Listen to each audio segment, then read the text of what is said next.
नाकाम माण्हुनि जूं कुझु ख़राबु आदतूं हूंदियूं आहिनि, उन्हनि सां ई उन्हनि जी सुञाणप थी सघंदी आहे। हाणे हीअ नंढड़ा सुवाल मां तव्हां खां पुछंदो हलंदुसि, जेकॾहिं तव्हां में उहे आदतूं या उहे ॻाल्हियूं आहिनि त पोइ जल्द में उहे ख़तमु करे छॾियो। नंबर पहिरीं ॻाल्हि, नाकाम माण्हू हर ॻाल्हि ते एतिराज़ु कंदो आहे। तव्हां का बि ॻाल्हि कयो, पोइ उहा भले सही हुजे या ग़लति हुजे, उन ते एतिराज़ु कंदो आहे। हालांकि करणु ईअं घुरिजे त हू ग़लति ॻाल्हि ते एतिराज़ु करे ऐं सहीअ ते न, पर हू हर दुरुस्त या जेका सही ॻाल्हि हूंदी आहे उन ते बि एतिराज़ु कंदो आहे।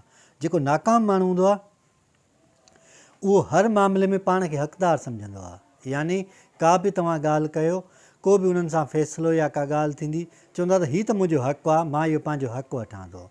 उहा नाकाम माण्हूअ जी ख़ूबी हूंदी आहे।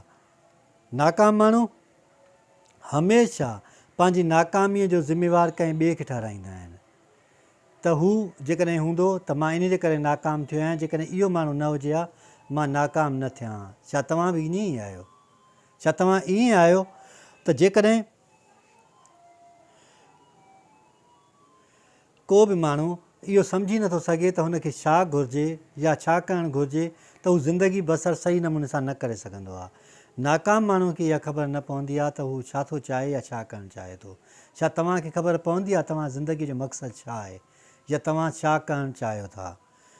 नाकाम माण्हू हमेशह ॿियनि जूं ॻाल्हियूं कंदो आहे, यानी उनजी शख़्सियत जे बारे में ॻाल्हाईंदो आहे, उनजे किरदार जे बारे में ॻाल्हाईंदो आहे ऐं हर नंढी वॾी ॻाल्हि खे एतिरो बहस में आणे छॾींदो आहे जो जीअं सिंधीअ में चइबो आहे न बखिया उडड़े छॾणु, ईअं उन ॻाल्हियुनि कंदे कंदे हू एतिरी हद ताईं हलियो वेंदो आहे। छा तव्हां ईअं कंदा आहियो? जेकॾहिं को माण्हू जेको नाकाम हूंदो आहे उहो हमेशह तब्दीलीअ खां डिॼंदो आहे, यानी का शइ तब्दील थींदी त हुनजो साहु मुंझंदो, हुनखे तकलीफ़ अचे वेंदी, हुजणी वॾो कुझु न पहाड़ किरी पए, ईअं नाकाम माण्हू हमेशह ईअं ई सोचींदो आहे। तब्दीलीअ खां लहराईंदो आहे, पोइ उहा अंदरूनी हुजे या ॿाहिरीं तब्दीली हुजे। छा अव्हां ईअं आहियो?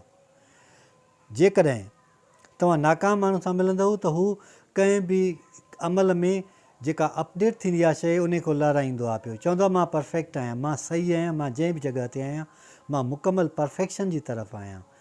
छा तव्हां ईअं सोचींदा आहियो? जेकॾहिं नाकाम माण्हू वटि का बि शइ हूंदी आहे त उहो ॿियनि खां लिकाईंदो आहे, उहो इल्मु हुजे छा बि हुजे उहो सभु कुझु लिकाईंदो आहे। तंहिंजे करे जेकॾहिं इहे आदतूं तव्हां में आहिनि त इहे खुदारा ख़तमु कयो त जीअं अव्हां बि कामयाबु माण्हुनि में शामिलु थी सघो। अलाह साईं असां सभिनी खे सिधो रस्तो ॾेखारे ऐं सिधे रस्ते ते हलण जी तौफ़ीक़ अता फ़रमाए।